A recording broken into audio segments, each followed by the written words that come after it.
out there. Who? Agnes McFarland. We're telling I'm her. sorry?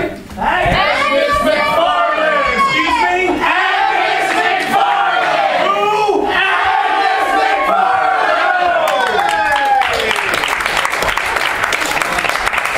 Ladies and gentlemen, you heard that right. Finally, we are Agnes McFarland. Agnes McFarland was married. She is a widow. And despite how much she loved her husband, she absolutely refused to take his last name. What is something that you absolutely refuse to do? Anal. Where are my feet? That's all I heard. Anal.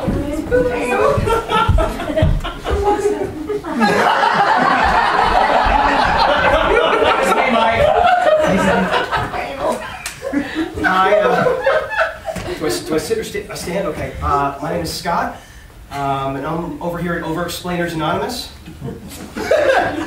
This is my first time here.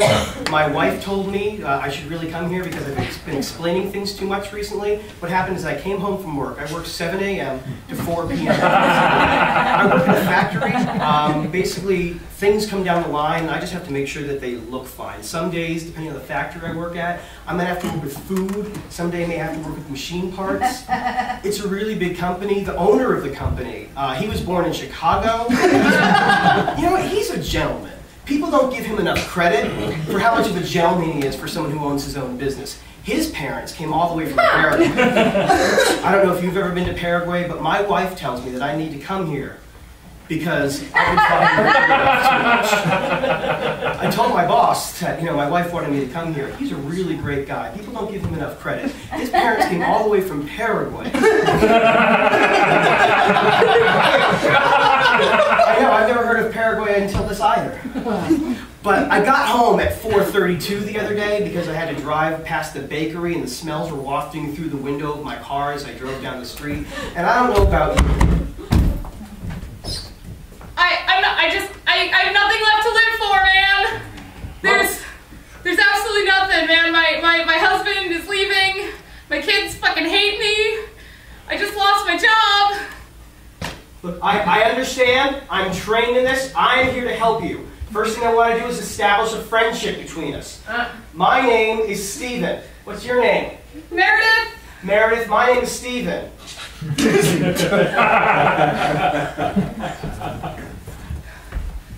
Steven, you don't understand. You don't have it as bad as I do. Hold on. I have to establish a friendship.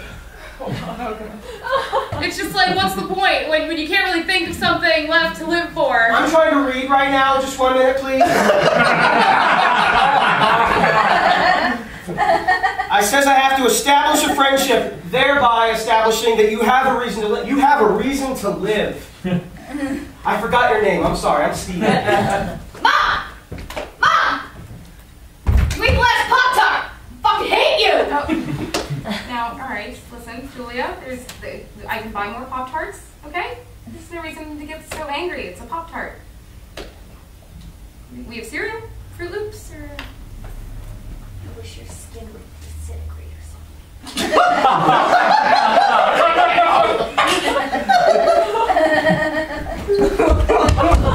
I asked you this morning, blue shirt or white shirt, and you said blue, and I said okay, and I got fired because I fucking failed a piss test. It wouldn't have happened if I went with the white shirt. God damn it, Meredith! Damn it! We have a mortgage now.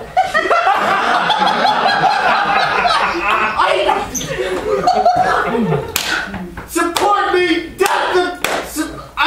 our marriage vows mean nothing now! Because of the blue shirt! I can't even remember anything because of the blue shirt! Mom! Dad says my hearing's awful! Because of you! I have a chapter in here on daughters, but you skipped ahead to husband, which we focused on first. I can only do one thing at a time here, sweetie. Was it Mary? No, I'm Mary, I'm Steven. I remember your name. Steven. Okay, I think that means we have a friendship now. Now, shouldn't you be, like, telling me things, like, good things about myself? I'm going to go ahead and check the glossary for good things. Oh my god, did I get your first day on the job? Did I really get the guy who's never done this before? I would. This is my luck. This is my goddamn luck. It's not my first day, but this is the first time I've done this. You know, my luck, the fall won't even kill me. I'll just end up, like, paralyzed from the neck down or something. Okay, I'm going to go ahead and check out paralyzed in the glossary. You don't have to check it out. It just means that I wouldn't be able to from the neck down. I'm going to go back to what we were talking about before. Okay. According to this, good things, reasons to live. Yes. You have reasons to live. You want to write a list? It's Meredith. Look, I've got a confession to make. I kind of want to be up there with you right now. Oh, God. No, listen, I'm sure you have a wife. I see you're wearing a wedding ring, you know. You're a good-looking guy. I'm sure she loves you, you know. I mean, you're very supportive. You try really, really hard, Stephen. You try. I know. You don't need to be up there. Those things are important. Without those things, there's no reason to live. You're right. Thank you. Right. Look, this has just been a really rough week for me. Right. Just let it out. Get it out. Look, I got home the other day from work around 4:32 in the afternoon after driving by a bakery. And I don't know if you've ever driven by a bakery with your windows down before, but the smell's intoxicating. Smells really good. Well, I went inside and I got a cinnamon bun and I was eating it, and then my dad called and he says that he has diabetes. And I'm like, my dad can't eat cinnamon buns anymore. Well, that's okay. I mean, diabetes, that's, you know, it's not a death sentence nowadays. You know, I'm sure he'll be fine. Thank you so much. What was your name again?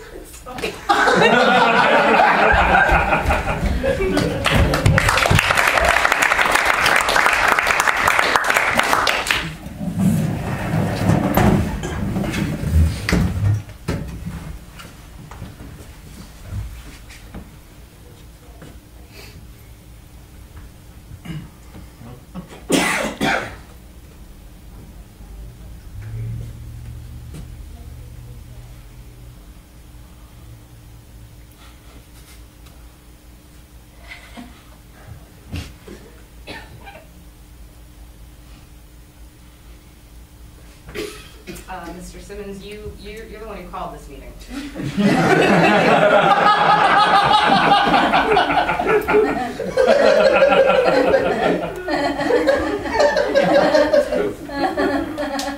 I don't mean to speak out of turn, I'm sorry.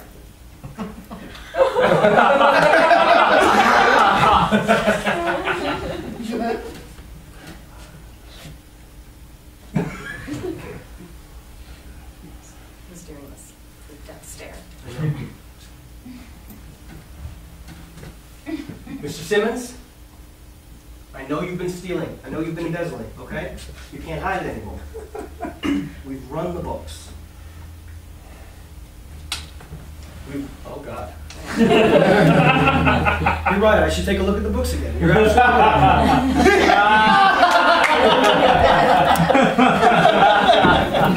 I told him that it was probably a fluke. I told him we should probably check the books again. It was like, I will shut up.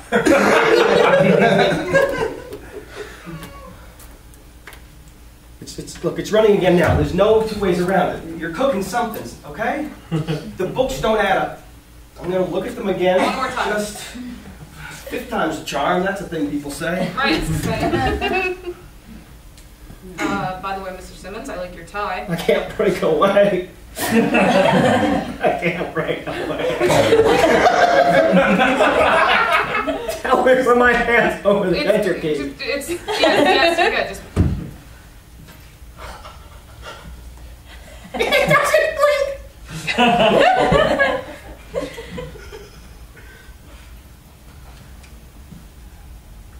I can't read the results if. Oh, they look real good. They look. Oh, thank God.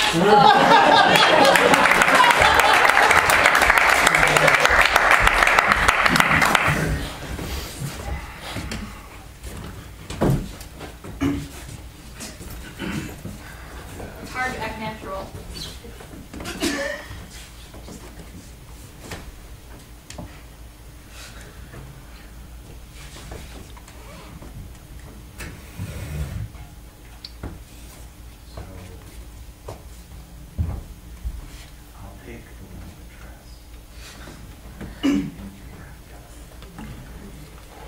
Okay.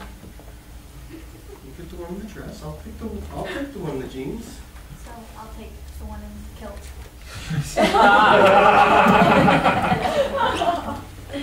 With the beret. Hey, Jeannie. Hey, Sven.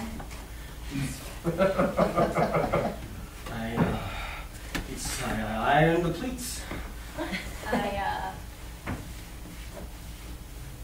Lowered it. Lowered it. Those are some low jeans right there.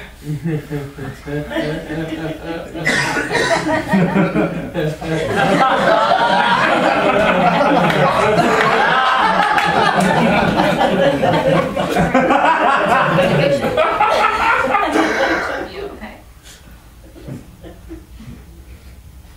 Pierre. Make him work. We. I think that you smoke. Thank you. I think it's very sexy. That's the first thing. Hey, Jeannie. Hey, Jeannie. That's Sven. Actually, Sorry. Yeah, that got really awkward just for a split second.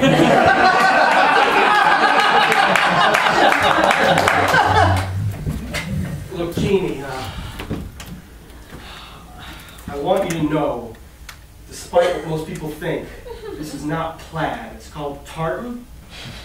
I don't want you to think I'm into grunge.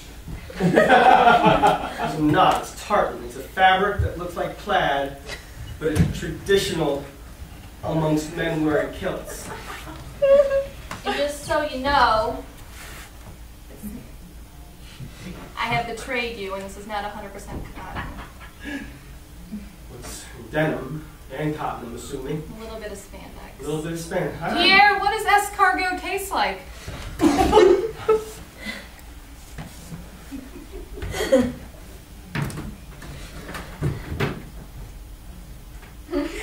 I'm feeling a connection.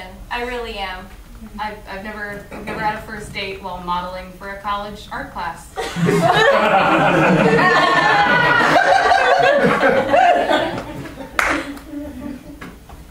If Napoleon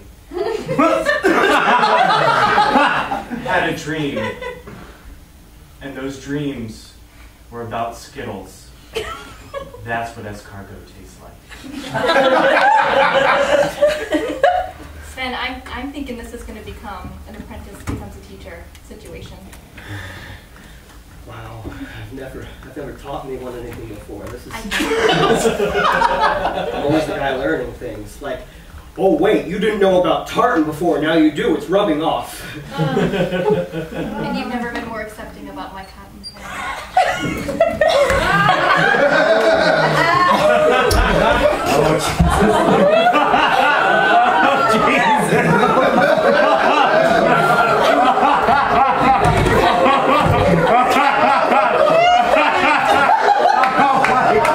Especially if you don't laugh, it messes up the artist.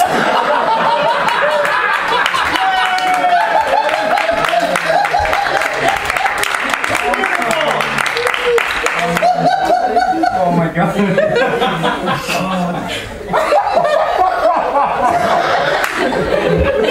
Oh my god. Wait, is it 4:15? Yes. Oh, I gotta go.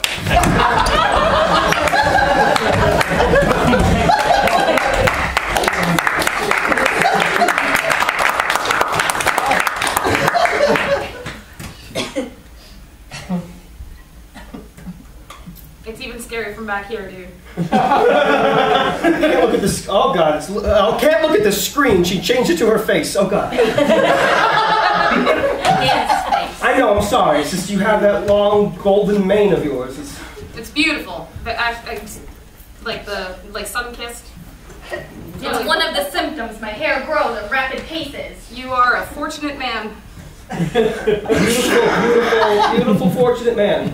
Who does not steal or embezzle or do anything bad probably ever. No.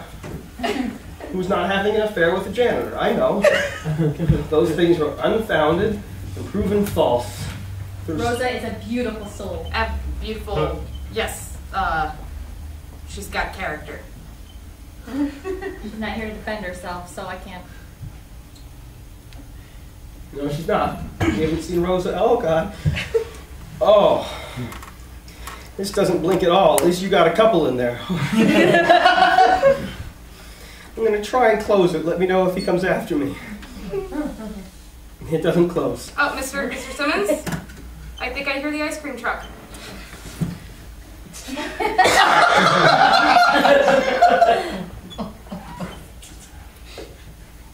guys moving?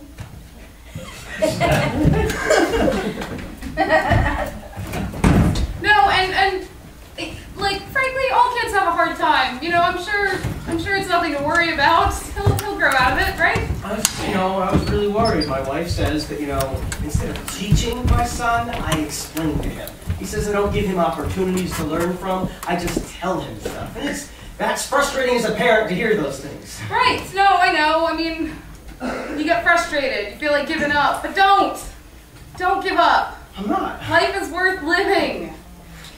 It is. I don't know why I wanted to get up there earlier. I know, it was foolish. I know. I'm saying, anyone who's up there right now must have a terrible, terrible, void in their soul. Now that you've reminded me of, my loved ones, my son, my wife, my coworkers, I know now that to end my life will ruin theirs. I was right. I'm gonna be paralyzed. Paralyzed!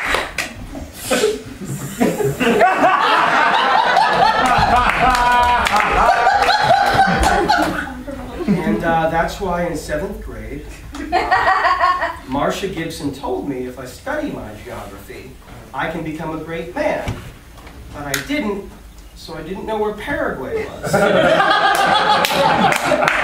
So when I met my boss, it was really embarrassing to ask him, is that a real place or not? And that is why I started working in the bakery.